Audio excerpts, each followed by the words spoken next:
Hello and welcome to another Star Citizen podcast. I am your host with the most Star Citizen stuff, BoredGamer, and we also have the lovely Zinnia. Say hello, Zin. Hello, Zin. Why do you sound like that? What? Because of your intro. My intros are perfect and people love them. Say in the comments below if you love them and just don't say anything if you don't. That's how we judge that. Now, we're going to talk about some things today. We're going to talk about Fleet Week, the end of that. We'll talk about what's happening next with Jumptown and 3.19.1 and Alien Week. We've got some big stuff happening in the later part of the year, which we'll very briefly discuss. But there's some drama as well, my lovely Zinnia. There's always drama. There's always drama, that's true. Squadron 42 is not being sold anymore. We'll talk about that very briefly. And the Banning Merchantman is no longer in active production, which makes lots of people quite sad. Sad Banning Merchantman owners, including such as you? myself. Yes. Yeah. Yes, including me. But I mean, I'm pro development of the game in the long term rather than individual ship releases, to be honest. But we'll come to that in a bit. So, Zin, it's the end of Fleet Week. Oh no! It might have ended by the time people see this. It is ending today at time of recording in a few hours. It's been relatively successful for Cloud Imperium, sort of financially. They've raised over 17 million. I suspect they'll get around 18 million by the end of the month, which is disappointing for them because they raised 21 million last year. Do you think that's an indicator that Star Citizen is less popular or anything, or do you think there's lots of factors actually that have affected that this year, including 3.18 being pretty bad release cycle? Yeah, I think it's a lot of factors. I don't think we'd be able to tell until next year, to be fair. Okay. You can't take a single piece of evidence and go, yes, this is why. Okay, yeah, we'll still see what happens. We've had months where they've made a lot more so far this year, and some they've made less, so I suppose we will have a look at the end of the year to see exactly how it's all going. And 18 million, 3 million less, what was that, like 12-ish% less? 12 to 15% less than the previous year. Yeah. Some maths are involved. It's not necessarily indicative of them making less overall in the year or Star Citizen being less popular or anything. Also, this year, they didn't have anything sort of massive and new for Fleet Week. Yeah. You had the really cool Mirai Furies. Yeah, they're awesome, very cheap little snubs that a lot of people are going to be buying in game, even if they like them. You had the Lynx rover, which to me is a bit meh, but some people like that. You also had the Storm. Now, the Storm was the most interesting of the new stuff. It was a concept sale, but it was that sort of light single operator tank. What did you think of the Storm then, Zin? Is that something like... I mean, we talked briefly about this before, but... Yeah, it's not the sort of thing I would go for, but I do think it will be interesting. It'll add some more interesting gameplay, hopefully. Do you think it undermines any of the previous vehicles? So, do you think it undermines the Tumbril Nova, or do you think it adds more to the game? I think it can only add more to the game, surely.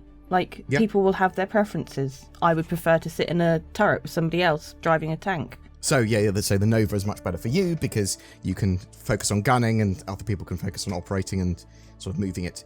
Okay, cool. That's probably one of the factors for the funding. There wasn't much in the way of new massive sort of hype items. They did sell all of the Idrises and Krakens and all that sort of jazz. The Krakens especially sold out almost instantly when they had the waves on sale. There were some cool skins and stuff as well. Now, I picked up what I think is a very cool Star Kitten-like skin for my Vulture. Same sort of colourings. Zin absolutely hates it. You did not like my pink and white skin, did you? It's ugly. I don't like it. It's horrible. I thought you were going to love it. I literally poked you to say, do you want one of these? And you were like, nah. So fair enough. But yeah, that's pretty much the end of Fleet Week. I really enjoyed Drake Defense Con. It's probably my favourite part of Fleet Week, normally, just because they have the cool larger hull off to the side. I say larger hull. They have all of the ships for Drake in sort of a single, very high-ceilinged hull, which feels... It is smaller. It is just objectively smaller. It feels bigger for some reason to me. Or more real. Yeah, I really like the Drake Defense Con stuff. But yes, so what's next? We have Jumptown, which has started now. So this is on 3.19. We've got Jumptown running until the 6th of June. And every 24 hours it changes location because it can be in one of 3 facilities. And it's Jumptown 2.1, so it's the twice size facilities. They've got 2 dispensaries. It is markedly different from Jumptown that we've had before. A lot of people are already saying, turn it off, because we've had so many problems with 3.18 and 3.19 and events being run, and people just want to sit down and enjoy Star Citizen without events and server issues and that sort of stuff. And there's a lot of belief that these events cause a lot more problems than they sort of produce gameplay. It's really hit and miss, because some of that stuff might be anecdotal, some of it might be entirely random, but some of it might be entirely true. Maybe they are causing a lot of issues, whether it's because more people are playing on these servers, because these events are causing issues. It does provide useful information for Cloud Imperium. However, I also want to just sit back and play Star Citizen for a couple of weeks without any additional events and anything else, just to see how 3.19.1, which we'll have pretty soon, is running. Do you think that sort of fares in? Do you want these events running all the time on different events? Or do you think that maybe they do cause a lot of issues and people are going to be happier just occasionally having no events running? I don't think they should run all the time. Yep. I think there should be, like, periods of nothing going on, because otherwise people are going to get burnt out on them. Yeah, that's quite possible. I love the idea of having so many different events as sort of part of the mission set when the game's sort of live and all sort of stable, that we don't really know that there's an event specifically going on because there's so many just different things that are going on. Also, Jumptown is my least favourite event that they run. Maybe the Ninetales Lockdown. I think I even prefer that a bit more. But I really love Xenothreat and Siege of Orison. So I'm looking forward to those being run on 3.19. And as I said a minute ago, 3.19.1, that's on the PTU. That's got a load more fixes in, and hopefully that will bring the game to an even higher level of stability. But yeah, we just had Fleet Week, which is some people have had problems with, especially with sort of desync and lag and that sort of jazz. And it would be nice to have a nice stable patch where there's nothing going on very briefly, and then actually everything's in like good working order. We can run some events now that aren't going to cause disruption to the game. And I think that's what it is. A lot of people have had the first 6 months of this year effectively disrupted from being able to play Star Citizen in a appropriate manner. The game got a lot worse with the release of 3.18, just in terms of stability and playability for a huge amount of people, and that's just sort of a shame. And they have picked themselves back up a lot with 3.19 and 3.19.1. What did you think of the whole ship timers fiasco, or woe, or whatever people were calling it? What did you think with that, of people having to wait a lot longer? I mean, I wasn't affected by it, so I didn't. Okay. I don't really have an opinion. I mean, I understand people get annoyed, but at the same time, that's kind of what Star Citizen is, and get used to it, you know? Yeah. I mean, it is in alpha. It's being tested, and people can respond to the sort of changes here. They can go, I don't like that, and then Cloud Imperium will work on that feedback. I think that's what people should do. If they don't like something in particular, they should reply to CIG on the appropriate forums concisely. Obviously, Zin wasn't as effective. I wasn't particularly affected by it in the same way because I have a load of ships. But I also can sympathise with someone that only has one ship, or has only a couple of ships, or just a big ship that they want to use, and it gets taken away from them because of a bug, like it explodes or whatever, or the server crashed. They have to reclaim it, and they have to wait several hours, like an 890 jump, to come back. That's just sort of bullshittery, and I'm not a big fan. As Zin said, if it doesn't affect you, then you're going to have the opinion of, it's alpha for sure. And yeah, it is for testing. Just make sure you make your feedback known, and you don't need to get angry about it or anything. Alien Week's in. Yeah. That starts on the 16th or 17th of June, it looks like. We haven't had that confirmed yet. But basically, Alien Week is sort of like Banu First Contact, and they sort of celebrate alien ships and alien stuff in-game. We'll have like Inside Star Citizen and Star Citizen Live about alien-y stuff. They sometimes release some new ships. I suspect we'll get some updates on things like the Rylan and that sort of jazz. We do know, and this is something that will make a lot of people sad. I have this in the drama section, but I'm going to bring it up now. The Banu Merchantman is no longer in active production. We do know that some of the team that were on the Banu Merchantman left. They left CIG. Oh. Yeah, so they had some of the people there leaving, and then hopefully it wasn't just because like they were like, no more Banu Merchantman, I hate this, I hate the company. I don't think it was because of that, but some people left, so they had to sort of give the Banu Merchantman to other people, which they haven't been able to properly do yet. And Cloud Imperium have gone, look, the Banu Merchantman is a very bespoke, unique ship, and building that out as a big capital ship doesn't actually help us with any other ships or parts of the game at this stage or in the near future. You could argue that maybe it will help with Banu architecture and sort of building out the Banu race, but in the shorter term and in the medium term, Cloud Imperium have said they want to work on RSI capital ships with the Polaris first, and then build out sort of like the Perseus and the Galaxy. Now, do you think that seems much more reasonable, like idea, and sort of, do you think that's a good reason to sort of move on to the RSI ships, or do you think it's more of a cop out and really they should get these older ships done? I feel like they're probably focusing more on Squadron ships. Yes. And I'm guessing the Banu doesn't really feature in Squadron 42. I don't know if they feature in it at all. That's a good question. I'm not entirely sure if the Banu come into play in Squadron. They'll obviously be mentioned. You might see Banu crew or something like that, sort of very briefly. The same way you might see Tavarans. But I don't think they're certainly not super important for Squadron as far as I'm aware. The Banu merchantmen especially. Yeah, I thought it was a bit of a shame. I do love the idea of the Banu merchantmen on paper. I think you're totally right that they're prioritising Squadron 42 stuff where possible. And I do think that them getting a load of RSI ships out sort of in a row that they can reuse assets on, because like the doors and the corridors and the textures and loads of those assets can just be reused, just sort of makes sense. I suppose let's wait and see. I'm interested to know what people think. Like, are they genuinely upset that the Banu merchantmen was in active production and now it's not? Is it sort of just another CIG terribly doing sort of prioritization and moving stuff around erratically, or does it sort of like make sense to you? Now, there is some big stuff in the latter half of this year. So we've got 3.20, which I thought might have been the end of Q2 patch, but it does appear to be the end of Q3 patch. So don't expect any big patch releases for end of Q2, so end of June. That will probably just be 3.19, 0.1 and 0.2 patches.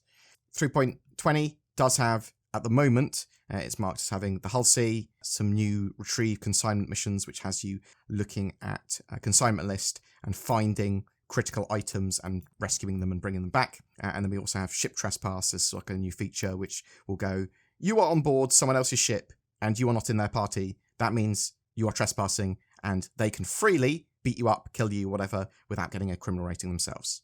Do you think that will somehow get abused in ship trespass? No, I don't think so. Somehow some people will knock people out, drag them onto their ship.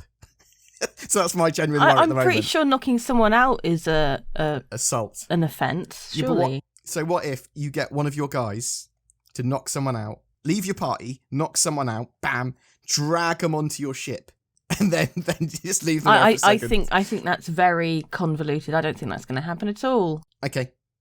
Let's see. We'll do some tests when it's available to test. see how we can break some stuff. But we also have CitizenCon, which will sort of be October 10th-ish, around 9th to 10th. Can't remember when it is this year. Exactly, I think it's the 9th. And then we've got the Intergalactic Aerospace Expo, which is in November. So latter half of the year, very busy, but we do have a few months of it being pretty chill when it comes to big ticket events, CitizenCons and things like that. So sort of bear that in mind. Hopefully we'll have some cool events running when the stuff's a bit more stable, and sometimes when nothing's running and we can all play the game and everything's super stable as well. That's what the hope is at the moment. Out of curiosity, briefly, and I know I keep on asking you this, are you pro Star Citizen constantly making sort of new updates at the cost of stability for the game, or do you think that stability and polish is very important for Star Citizen during its alpha? I think stability is important. Polish isn't so important because it is an alpha. Yeah. But stability is, especially if they're going to provide it as a live product that we can currently play. I mean, I know it's alpha, but they market it as such. They market it as a live product that we can play. And I think they'll make more money if it is stable, because people will be like, oh, this is actually kind of a game that I can play right now. That's fair. Stability over kind of almost anything when it comes to how the game should be handled, the live product should be handled. I'm very pro push forward with gameplay and tech and new features, get them in, because once everything's in, then they can polish and balance. Once we get much closer to a beta and they've got all the core stuff in, take some time to polish and balance maybe, because then you want people to actually be testing more of the minutiae and how it all plays together. So something I do want to ask you, because people ask me regularly in the comments, is how do you pick your lore? How do you pick what sort of subjects that you want to do in lore? Because for people that don't know, Zin runs a little lore series. Every week she'll do some form of lore subject, either like a short story or a manufacturer piece or something like that. Sometimes in a serialized fiction in game, and gets quite popular. But I just was curious on how you pick. So I'll just look through what they've provided us. Mostly find stuff that I'm interested in and might be interested in finding out more about. But yeah, that's about it really. I'll just look at what I think is interesting or what I think other people would find interesting to know about. Yeah, because there's this huge amount of information that Star Citizen has about its lore, about its history, and they sort of do these new pieces every week. And Zin has pretty much free reign on it, but sometimes I'll poke her towards hot topics, like we've had some stuff on Fleet Week recently, and some UE recruitment stuff, like the MISC Prospector and things like that. But if people have got suggestions or particular topics they want covered, feel free to chuck it in the comments. That goes for not just Zin's lore, but also generally what you want us to cover, because I do want to start to be sort of covering gameplay a lot more now that hopefully 3.19.1 is going to be a marked more amount of stability in the game compared to 3.18's branch. Because Zin and I want to do medical rescue gameplay, like, and actually do it, sit down and not have people keep on cancelling or dying before we get there. We want to do a load of actually experiencing the game and what there is to offer, and sort of all of the interesting roles that exist now in game. And we can do that as soon as the game is a lot more stable, or a bit more stable than it was with 3.18. Zin. Yes. Do you know that Squadron 42 is not being sold anymore? I mean, I do now, yeah. So, backers noticed it wasn't in the store, and people were like, why isn't it in the store? And I thought, that's odd. Xylo responded, Squadron 42 has been removed from the store at its current price, but will return at a later time. This change is not meant to signify anything other than an expected price change. So, why wouldn't they just change its price? Why stop selling it? Seems weird.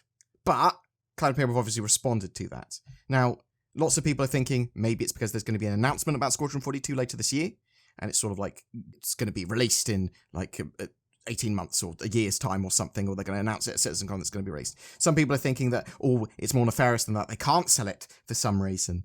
And other people are just like, yeah, they're probably just changing its price and they're pause selling it for some reason because who knows? But they sort of take CIG's word for it. I think that they probably are changing its price, and I think that maybe there will be a bit of a Squadron 42 announcement coming up for CitizenCon. What do you think, Sin? What do you reckon? What's in your gut?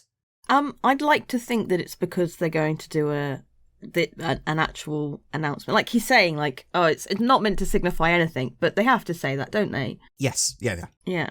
But I mean, it would be nice for it to be like, yeah, they're going to up the price, but that's also going along with a release date. Yeah. I do feel that maybe they're going to change the price and then start marketing it in some way. That sort of makes sense, right? Squadron 42, it's a game. It really is. And it's going to be in your hands at some point. And we're going to sell it, and you can get refunds for it if we don't sell it. If it's not ready, no, they will be selling it. But if it's not ready or whatever, like moving into an actual, real, tangible product, and that'll be useful. Thanks very much for watching, everyone. If you've got any thoughts on any of the topics we discussed, like did you pick up anything during Fleet Week? What do you think of the Tumbrel Storm? Do you like Jumptown? Are you going to be participating in Jumptown, or are you just hoping that actually I just want the game to be stable? Get rid of stop these events very briefly, please. Just get everything stable and then continue with them. Have you been playing 3.19.1 on the PTU? What are you thinking for that? Are you excited for Alien Week? What do you think of Squadron 42 not being sold anymore? And are you sad about the Banu Merchantman? Not so sure I did that mime. I'm also sad about the Banu Merchantman not being sold because it is one of my favourite ships. I do really want that little floating bazaar ship. But I do also understand that actually it might be better to get the Polaris and those other RSI capital ships out first. So it does make sense. But I know a lot of people do want the older ships to be sort of done and dusted in game before Cloud Imperium continue. Yeah. Anyway, say goodbye, Zin. Goodbye, Zin. Thanks very much for watching, guys. You take care. Comments below. Subscribe. Like, I don't know. Buy Nord. Give a man a fish and he'll eat for a day, but give him a NordVPN subscription using nordvpn.com/BoredGamer or the links below, and he'll browse the internet more safely and with greater accessibility for a lifetime, or at least until his subscription ends. He can then shop for his own fish from places like Tesco's, Walmart, or Asda or something. It also makes a fantastic gift. Next time you go to a dinner party or a wedding, bring them a NordVPN subscription. Bam! You'll be the talk of the town, and it's certainly better than bringing a fish. Please remember to like and subscribe, and if you'd like to go further to support the channel, then use that join button under my videos or the Patreon links below. That would be amazing. It goes a long way to helping Zin and I be able to create daily videos, and you'll get some exclusive perks, including some videos, posts, and polls to help guide the channel. Every month we have a ship giveaway. For May, it's for an Origin 400i, the luxury exploration touring ship capable of taking 3 crew to distant stars. It also comes with lifetime insurance and a Star Citizen game package. To be in for a chance of winning that, just comment on any of my videos made during the month. More details down below. Thanks very much for watching. I hope to see you in the verse.